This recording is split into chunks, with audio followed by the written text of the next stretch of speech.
मेरी मां को गालियां दी गई। ये गालियां सिर्फ मेरी मां का अपमान नहीं है, ये देश की मां, बहन, बेटी का अपमान है। আপনারা দেখছেন সনাতনী মুখ ইউটিউব চ্যানেল। মাননীয় প্রধানমন্ত্রী, আপনার ভিডিওটা দেখে সত্যি খুব খারাপ লাগলো, কিন্তু কি করবো বলে একটু খারাপ লেগেই বা কি লাভ। আজকে আমাদের দেশের যা পরিস্থিতি শুরু হয়েছে তার জন্য আপনারা কি কম দায়ী? আমার মনে হয় এই পরিস্থিতির জন্য আপনারা অনেকাংশেই দায়ী। আপনারা এত কিছু দেখছেন, এত কন্টেন্ট ক্রিয়েটাররা এত কিছু আপনাদের কাছে শেয়ার করছে, এই যে যারা সমাজ বিরোধী, যারা দেশ বিরোধী, তাদের ব্যাপারে তো আপনাদের কাছে সব তথ্য যাচ্ছে, কিন্তু আপনারা কেন এদের বিরুদ্ধে কোনো ব্যবস্থা নিচ্ছেন না বা নিতে পারছেন না, সেটা আজও বুঝে উঠতে পারলাম না। দেখুন, এদের বিরুদ্ধে ব্যবস্থা নিতে পারেননি জন্যই কিন্তু আজকে প্রধানমন্ত্রী আপনাকেও ছাড়েনি, আমাদের শ্রদ্ধা প্রয়াত আপনার মাকেও ছাড়েনি, কিন্তু আপনার মাকে তুলেও গালিগালাজ করছে। আপনি ব্যাপারটা একটু বোঝার চেষ্টা করুন। আপনি একটা দেশের প্রধানমন্ত্রী, যেখানে সারা বিশ্বে আপনার খ্যাতি আছে, আপনার মতো মানুষের মাকেও এই জঙ্গিরা ছেড়ে কথা বলছে না, এই দেশদ্রোহীরা ছেড়ে কথা বলছে না। তাহলে একবার একটু ভাবুন তো, দেশের সাধারণ জনগণ, বিশেষ করে সনাতনী হিন্দুরা কত কঠিন পরিস্থিতির মধ্যে দিয়ে যাচ্ছে, এটা কিন্তু ভাবার বিষয় হয়ে দাঁড়িয়েছে। আচ্ছা বলুন তো, বিজেপি, আপনাদের এই বিজেপি পার্টিটা সারা ভারতবর্ষের 22টা রাজ্যে শাসন করছে। 22টা রাজ্যের শাসন ক্ষমতায় বিজেপি বসে, তাও আপনারা এদেরকে সোজা করতে পারছেন না। আপনাদের পার্শ্ববর্তী দেশ, একটু চীনকে দেখুন। চীনে দেখেন এরকম কোনো গন্ডগোল, অশান্তি, ঝুট ঝামেলা কিচ্ছু নেই।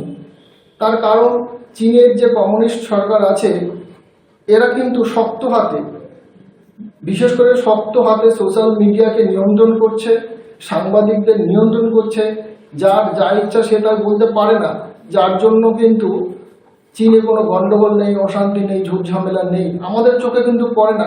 আমরা কজন বলি দেখেন তো, কটা নিউজ আমাদের আসে চীনের, যে চীনে সরকার আন্দোলন, সরকার পতনের জন্য আন্দোলন হলো, সরকারকে গালিগালাজ করছে। একমাত্র আমি তো দেখি আমাদের দেশে প্রধানমন্ত্রীর বাবা মা তুলে গালিগালাজ করছে, প্রধানমন্ত্রীর বাবা মাকে নিয়ে কোনো কথা বলছেন, বিভিন্ন রাজ্যের মুখ্যমন্ত্রীদের নিয়ে বাজে কথা বলছে, গালিগালাজ দিচ্ছে, হুমকি থ্রেট দিচ্ছে। আপনারা কি এদের বিরুদ্ধে কোনো ব্যবস্থা নিতে না পারেন না? আপনারা যদি এদের বিরুদ্ধে ব্যবস্থা নিতে না পারেন, আপনারা আপনাদের দলের যে সমস্ত সমর্থক আছে তাদের উপরে ছেড়ে দেন। দেখবেন তাদেরকে বলে দেন যে যেই সমস্ত সমাজ বিরোধীরা, দেশ বিরোধীরা ঘুরে বেড়াচ্ছে, আমরা তাদের চিহ্নিত করতে পারছি না। আপনারা যাদের চিহ্নিত করবেন, যদি মনে হয় আপনার আশেপাশে সমাজ বিরোধী, দেশ বিরোধী এরা আছে, এদেরকে কিচ্ছু করতে হবে না, এদেরকে ধরে পুলিশের হাতে তুলে দেন। জনগণ দায়িত্ব নিয়ে নেবে, জনগণ দায়িত্ব নিয়ে প্রমাণ সহ দেখবেন পুলিশের হাতে তুলে দেবে। কিন্তু আপনাদের অর্ডারের অপেক্ষায় সবাই বসে আছে। আপনারা অর্ডার না দিলে কেউ ওইভাবে এগোবে না, কারণ যে এগোবে লাস্টে দেখা যাবে আপনাদের প্রশাসন তাদেরকেই হ্যারাস করবে, কে এই ঝামেলায় জড়াবে, এই জন্য কেউ যায় না। আমি চীনের উদাহরণ দিলাম, চীনের উদাহরণ আমাকে দিতে হবে না। আমি আরো খুব কাছের, আমাদের খুব প্রিয় একজন মুখ্যমন্ত্রী, তার উদাহরণ দিই। আমাদের উত্তরপ্রদেশের মুখ্যমন্ত্রী যোগীজির কথাই ভাবেন। কারো ক্ষমতা আছে, কারো বাবার ক্ষমতা আছে যোগীজির বাবা মাকে নিয়ে কোনো কটু কথা বলা? কেউ কিন্তু যোগীজির বাবা মাকে নিয়ে কোনো কটু কথা বলে না। তার কারণ কি জানেন তো? জানে তার অবস্থা কি হবে। এই যে আজকে যারা গালিগালাজ করছে, এরা না ভালো কথায় কোনোদিন শুধরাবে না। এরা হচ্ছে সত্যের ভক্ত, নরমের জম। তো সুতরাং এদেরকে ওইসব জ্ঞানের কথা দিয়ে কোনো লাভ হবে না, এদেরকে শক্ত হাতে দমন করতে হবে আপনাদের। যদি শক্ত হাতে দমন করতে না পারেন, তাহলে এইভাবে সোশ্যাল মিডিয়া এসে কিন্তু আপনাকে আরো কান্নাকাটি করতে হবে। আপনার কান্না দেখে যারা আপনার সমর্থক আছে তারাও কান্না করবে। একটা সময় দেখবেন এরা যখন আর সহ্য করতে পারবে না, তখন একটা অস্থিতিশীল পরিবেশ তৈরি হয়ে যাবে।